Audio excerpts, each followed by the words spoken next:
again. Good afternoon, good evening, good morning, good day, whatever time na napanood nyo pa itong aking YouTube video. Well, I'd like to share with you yung page na the only page para sa basic competency on local treasury examination na kung saan kayo po ay pwedeng ask for details related sa ating of course, ito na po yung mga services offered ng grupo natin. Pero this page talaga ay para talaga sa basic competence on local treasury examination. And I am showing you now the different chat groups na na-create. At saka meron pang isang grupo yun. So ipapakita ko lang po sa inyo kung saan nyo or ano yung link na i-click kung gusto nyo mahanap agad-agad ang page na ito. So facebook.com Agustin$BCLT. Madali lang naman po talaga siya.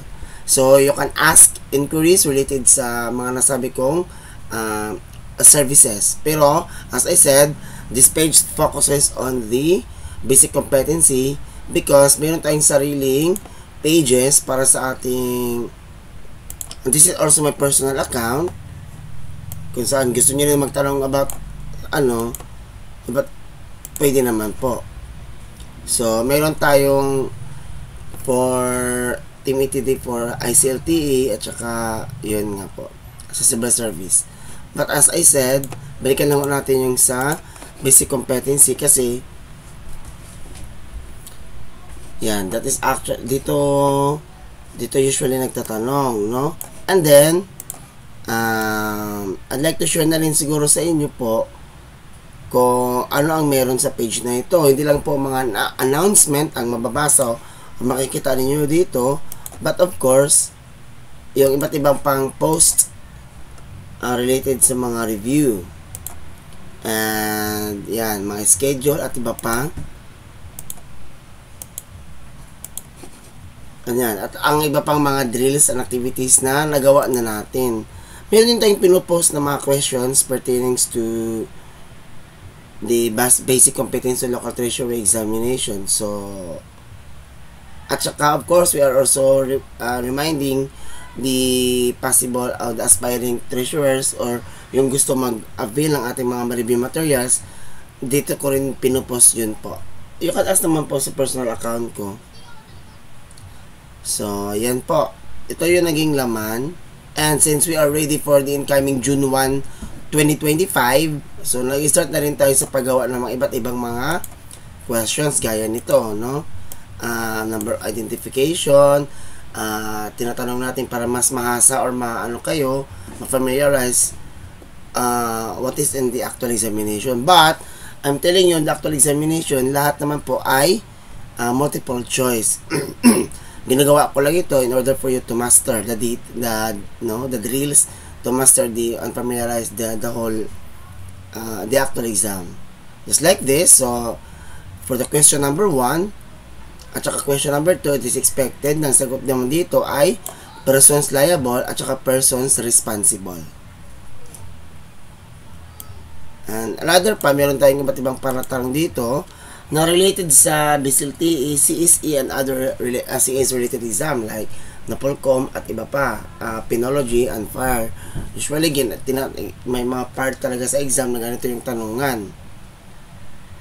So, for this question, ang sagot naman po dito ay 3 at not more than 3 signatures. So, yun po. Then, just like this one, another question for BCLTE, and maaari din BCLTE only because it is a person na hinahanap na talagang nasa BCLTE lang yata, or baka ganun din yung mga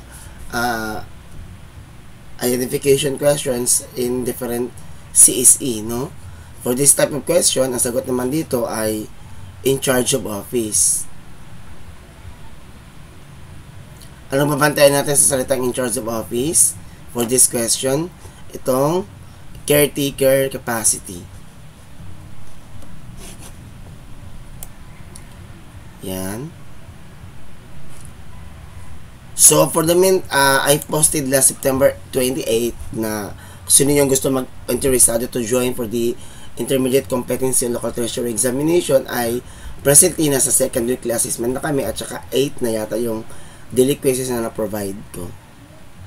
Marami pa hanggang sa examination schedule.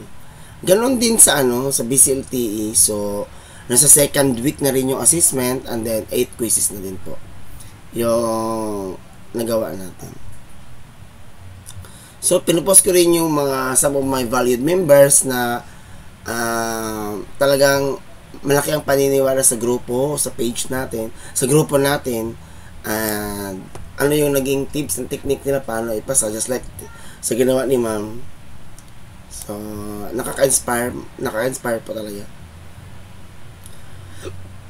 And of course, pinupost din natin sa page na ito yung mga naging rank natin ng mga members, no?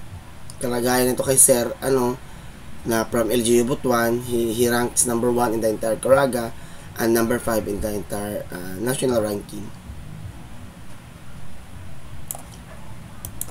So this one, yeah, may tanong tayo na mas very advanced question for question number 1 at saka question number 2. And sagot here was, actually hindi ko pa talaga na-post ang sagot nito. Babalikan ko lang tong tanong na ito.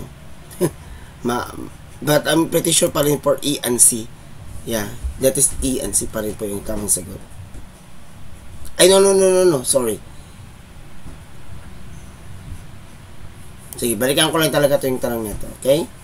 If you want to answer, you can, you can comment your answer here to this question. Hindi ko pala ito nasagutan. Baka kung magbigay ako, baka mamali pa ito eh. May sagot na ako nito.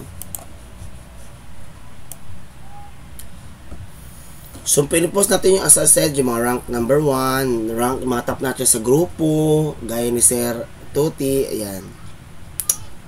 The number 1 for the last June 2024 examination, si Sir Jose Bichayda. Grabe ang taas ng rating ni Sir, 93.77. Yan po. Ito yung itsura ng ating review material for BCLTE. And ganyan po, review materials na summarize natin at saka yung mga questions from the past examination binili natin at saka mga personalized question in preparation sa exam.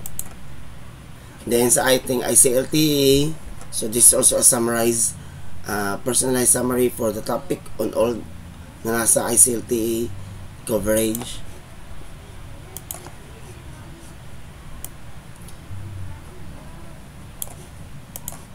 So, ganun din yung may mga question related sa general ability questions like just like this one for number 1, number 2 at saka number 3.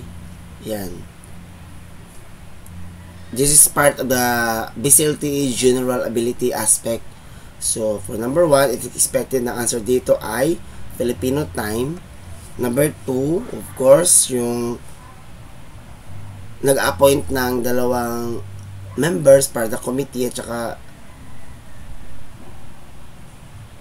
mga members rather, no, which is 3 sila, yung chairman of the Commission of Audit at saka dalawang government employee, the President of the Philippines, and then yung last, which word does not belong with the others in this glossary chapter at saka book. So, yung ABC, lahat naman po ay part ng libro. So, the answer here is letter D.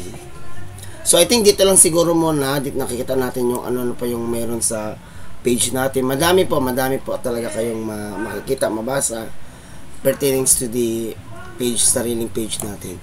And aside from that, dito rin natin, once you become a member of the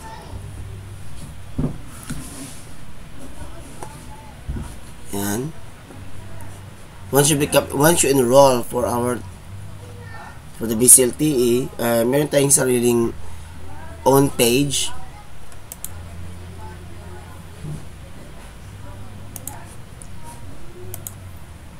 Pero parang masyadong mahina yung signal. Meron tayong sariling page. Pero hindi ko yata man. private page pa sa lahat po ng members ng Team ETD.